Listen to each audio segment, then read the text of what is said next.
Hey there, what's up? In this video, I'll give you a very quick explanation on how you can create a business account on Cash App. So the first thing that you will have to do is you will download your Cash App, whether on your Google Play or App Store. So it really depends on the website that or the on the device that you're using. So anyway, once you've installed your Cash App, what you will have to do is just launch the app and then you will log in with your personal account.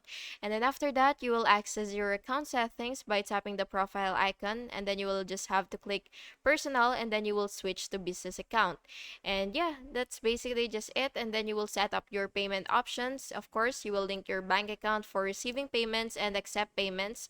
And then your Cash App business account now should have something like this. So cash tag. So yeah, it should have something like that. So anyway, you will share it to start receiving payments. And yeah, that's how you can create a business account on Cash App. Please make sure to like and subscribe for more videos like this. Thank you and have an awesome day.